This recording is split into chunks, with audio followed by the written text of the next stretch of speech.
Bonjour, est-ce que vous êtes venu à la manifestation des professeurs aujourd'hui le 7 mars? Oui. Et quelles sont les revendications de la manifestation? Alors, les revendications, elles sont claires. C'est un plan d'urgence pour l'école publique en Seine-Saint-Denis. Voilà, le mouvement a été très très fort à la rentrée de février il y a une semaine. Il est encore très fort aujourd'hui. Les collègues sont massivement en grève dans les écoles, collèges, lycées. On demande des moyens supplémentaires en termes de postes. Clairement, on est... De l'argent aussi pour pouvoir refaire les bâtiments? Alors, de l'argent pour recruter et de l'argent pour rénover, pour réhabiliter le bâti qui pour certains sont dans un état indigne. Vous avez vu les dernières images qui sont sorties sur un collège en Seine-Saint-Denis avec les rats, tout ça? Hier, on a vu ça tourner sur les réseaux sociaux, le lycée à Saint-Denis où les rats sont chez eux. On a organisé une expo photo. Des camarades ont imprimé en très grand format des photos de plusieurs écoles, collèges et lycées en Seine-Saint-Denis qui sont effectivement dans un état déplorable, et ces images, elles ont pour vocation à faire prendre conscience à l'ensemble des Françaises et des Français que dans notre département, vraiment, il y a des conditions d'apprentissage indignes pour les élèves. Et vous êtes aussi dans les revendications au niveau du choc de compétences du gouvernement? C'est le choc des savoirs. Le choc des savoirs? Ça va ensemble. On parle du bâti, on parle des postes parce qu'on n'a pas assez d'enseignants en Seine-Saint-Denis. Mais tout ça, ça vient aussi s'entrechoquer justement avec la réforme du gouvernement qui, alors d'un côté, nous parle du service national universel, nous parle d'uniforme, nous parle de tout un tas de choses dont les élèves n'ont absolument pas besoin en Seine-Saint-Denis. Et d'un autre côté, nous met en œuvre des réformes qui vont faire en sorte que les élèves seront triés. Et notamment, alors on en parle beaucoup, les groupes de niveau. En mathématiques et en français, c'est ça? En mathématiques et en français, on va, dès la fin du CM2, on va demander aux enseignants de trier les élèves. Alors on va arrêter d'utiliser voilà, des mots. En gros, on va trier les nuls, les moyens et les bons. Voilà. Et avec le concours d'entrée au lycée aussi, c'est ça? Alors, tout ça, effectivement, il y a une espèce de continuum, c'est-à-dire qu'on va trier les élèves à la fin du CM2 pour les mettre par groupe de niveau. À la fin du collège, on va leur faire passer une sorte de test à travers le brevet pour savoir s'ils auront le droit d'aller au lycée. Et à la fin du lycée, on a Parcoursup. Ça, Parcoursup, on connaît. C'est déjà un problème. Un très très gros problème en soi.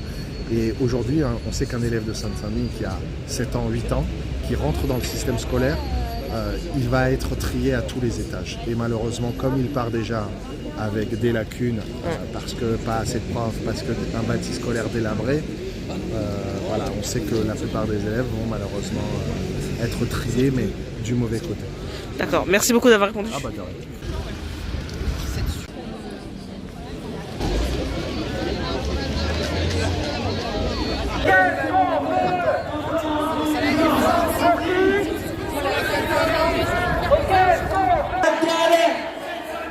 En colère,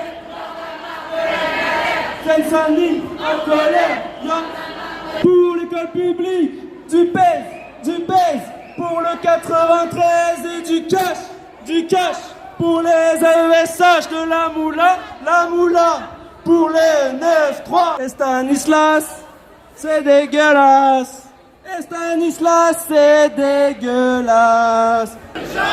Pour qui? Pour la Seine-Saint-Denis. Il y a 7 gymnases à Stanislas. Et nous, on ne chauffe même pas nos classes. Bravo les camarades!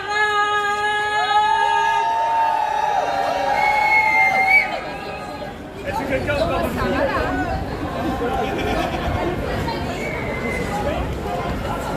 Et Stanislas, et Stanislas, c'est dégueulasse. Et Stanislas, c'est dégueulasse. Et Stanislas, c'est dégueulasse. Le plan d'urgence, c'est trop la classe. Le plan d'urgence, c'est trop la classe. Le plan d'urgence.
Bonjour, vous êtes venu à la manifestation des professeurs aujourd'hui.